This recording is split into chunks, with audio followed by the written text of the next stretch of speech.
పోయిన సంవత్సరంలో 2024లో 9వ నెలలో 25వ తారీఖు వచ్చినాం సార్. బొంబాయి నుంచి వచ్చినాం. అంటే ఎంట్రీలో చెప్పారు సార్ మాకు 6 నెలలకు రావచ్చు, 7 నెలలకు రావచ్చు, అగర్ ఏమన్నా ఎమర్జెన్సీలు ఉంటే మాట. సరే అదే మాకు ఎమర్జెన్సీ వదిలినా కూడా 5 నెలలకు వచ్చినాక 6 నెలలకు మా బాబు చనిపోయిండు. ఆయన కంపెనీ దగ్గరకు అయితే పంపలేదు సార్. అయితే సంవత్సరం గడిపాకనే పోవచ్చు అన్నారు సార్.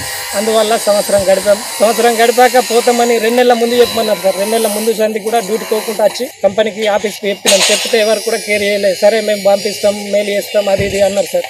అయినా వీసా పూర్తి అయ్యాక ఆ 2 నెలలు కూడా గడిపాక కూడా పోయినాం. పోయితే కూడా లేదు ఎంఎస్కేప్ కొర్రి, మీకు ఫైన్ కట్టి కొర్రి అని చెప్పి ఇదే అన్నారు సార్. అయితే మా వాళ్ళ ఫైన్ కాదు, ఆల్రెడీ వేరే కంపెనీలలో పోతుర్రు, ఫైన్ లేకుండానే పోతురు సార్. ఇక్కడ జూడంలో మస్తు కంపెనీలు ఉన్నాయి, క్లాసిక్, జియా, వేరే కంపెనీలు మన వాళ్ళు గుర్తున్న వాళ్ళు ఉన్నారు. 6 నెలలకు పోయిన వాళ్ళు ఉన్నారు, ఏడాదికి పోయిన వాళ్ళు ఉన్నారు. మీరు 2 ఏళ్ళు చేసేదాకా నడవది, చేయకపోతే 1,50,000 కట్టు, 2 లక్షలు కట్టు అని చెప్పి మమ్మల్ని సతాయిస్తారు సార్. దయచేసి మమ్మల్ని జర సహకరించే పని చేయండి సార్. మేము అదే ప్రకారంగా మళ్ళీ ఇండిఎంఎస్కి కూడా ఇక్కడ ఫోన్లు చేసాం సార్. ఫోన్లు చేస్తే కూడా వాళ్ళు కూడా ఏం సహకరించడం లేదు సార్. చెప్పంగా 15 రోజులకు వచ్చారు సార్. వచ్చి సరే అని రాసుకపోయి పని అవుతుంది, పర్లేదు మేము చేస్తాము అని చెప్పిపోయారు సార్. ఇప్పుడు లాస్ట్కి వస్తే ఏమంటారు అంటే మీరు ఫైన్ కట్టే పోవాలి, మాకేం తెలియదు, మాతో అయితే లేదని చెప్పి వాళ్ళు చేతులు ఎత్తేసారు సార్. ఈ రోజు ఇంతవరకు జరిగింది. మన గవర్నమెంట్ మనకు సహకరిస్తలేదు, మిమ్మల్ని ఫైన్ కట్టే ఇవ్వమంటారు అని చెప్పి అంటారు. మన కంపెనీ వాళ్ళు ఎంఎస్ వాళ్ళు చేసిన నాటకం అవుతుంది సార్. మా డౌట్ అయితే ఇది పక్కా మాట. ఎందుకంటే వేరే కంపెనీలో ఇదే జోడాన్లా వేరే కంపెనీలో 6 నెలలకు ఏడాదికి ఎవరైనా పోయినరు. ఇది ఎందరితోనో విన్నాము మాట, ఇది వాస్తవంగా ఉన్నది సార్. వీళ్ళు కూడా బొమ్మని చెప్పారు, కాకపోతే ఇప్పుడు అబద్ధం ఆడి మాకు తెలియదు అంటారు సార్. జర దయచేసి మమ్మల్ని ఇంటికి తెచ్చే పరిస్థితి చేయండి సార్. ఇంటికాడ ప్రాబ్లాలు ఉంటే వస్తున్నాం సార్. ఇక్కడ సౌకర్యాలు ఏవి మంచిగా లేకున్నా కూడా చేసి భరించినాం సార్. మధ్యాహ్నం అన్నం పెడతారు, ఇంత దప్పకడంత వస్తుంది, 5 ఏళ్ళ 6 ఏళ్ళ పిల్లలు తింటారు సార్. అది కూడా అన్నం మిన్న కూర వస్తారు, నానిపోయి ఉంటుంది. 2 గంటల తర్వాత తింటాం. 12 గంటలకు పార్సల్ చేస్తే 2:30కు అన్నం ఇస్తారు సార్. ఆ నానిన అన్నం తిన్నా కూడా ఎట్లయినా భరిస్తామని ఈ సంవత్సరం చేసినాము, గడిపినాం సార్. దయచేసి జర మాకు సహకరించి ఎవరు కానీ మాకు ఇంటికి తెచ్చే పని చేయాలి సార్. ఇంటికాడ పరిస్థితులు బాగాలేక వస్తుంటున్నాం సార్. సురేష్ రెడ్డి సార్ గారు చేసి సార్ మాట్లాడి సార్ హరీష్ రావు సార్ నుంచి నేను మాజీ స్పీకర్ మాట్లాడుతున్నాను, పాల్గొండ మండలం మాది అని చెప్పి ఢిల్లీలో ఉన్నాను బాబు, మీ పాస్పోర్ట్ డీటెయిల్స్ పెట్టండి అని చెప్పింది సార్.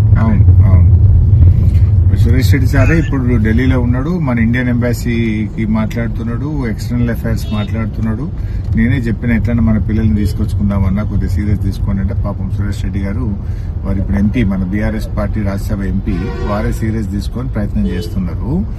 అయితే ఇప్పుడు ఆ పెనాల్టీ ఏదో వేస్తారట జనరల్ గా, అది తక్కువ చేసి కొద్దిగా తక్కువ పెనాల్టీ వేసేటట్టు చేస్తే ఏదైనా కట్టి మిమ్మల్ని బయటకు తీసుకొచ్చుకుందామని ప్రయత్నం చేస్తున్నాము.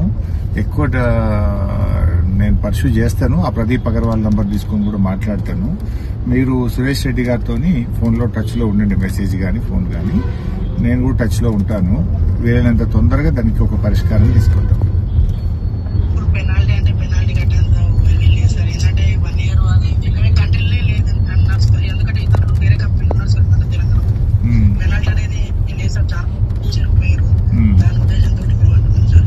అదే మాట్లాడుతున్నాం బెట్ట, పెనాల్టీ వేయొద్దనే మాట్లాడదాం. ఒకవేళ ఏదన్నా వేసినా తప్పది అనుకుంటే మేము గట్టైనా తీసుకొస్తాం. లేరా బాబు, తొందరపడకు, టెన్షన్ పడకుండా. మిమ్మల్ని ఎవడో బ్రోకర్ మోసం చేసిండు, బట్ అక్కడ దేశం యొక్క పద్ధతులు ఉంటాయి, తెలుసుకోండి మీరు కూడా. మన సురేష్ రెడ్డి గారు కూడా తెలుసుకుంటున్నారు, నేను కూడా తెలుసుకుంటా. తొందరగా ఎంత వేయట్లేదు తొందరగా మేము తీసుకొస్తాం. చెప్పండి. ప్రాబ్లం ఏంటంటే సార్ వాళ్ళు చెప్పింది తోట పని చెప్పారు, పని ఉంది సార్, పని గురించి ప్రాబ్లం లేదు. కాకపోతే మాకు ఫుడ్ వల్ల స్టార్టింగ్ నుంచి ప్రాబ్లమే ఉంది సార్. ఫుడ్ బాగాలేదా? అన్నం పెట్టారు సార్. స్టార్టింగ్ 5-6 సంవత్సరాల అబ్బాయి తింటాడు సార్, పగటి అన్నం పెట్టేది, పొద్దుకి పెట్టేది, అదే కొలత. అయితే అన్నం సరిపోక మేము వచ్చిన వారం 10 రోజుల సార్ని కూడా చెప్పినాం, ఎవరు పట్టించుకోలే, పెట్టలేదు. తర్వాత 3 నెలల నాటికి మేమందరం ఒక రోజు పని చేసినాం సార్. ఇటుతోటే సార్ ఇవంతా రెస్పాండ్ వచ్చింది సార్. చాలా థ్యాంక్ యూ సార్. మీరు చాలా మీ నుండి ట్వీట్ వచ్చిందంటే మేము అదే రేపల్లి సార్.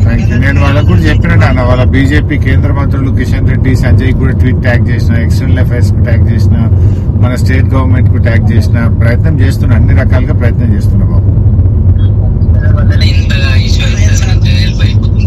మీ భరోసాతో సార్ ఇంత ధైర్యం ఉన్నా సార్, చాలా ధన్యవాదాలు సార్.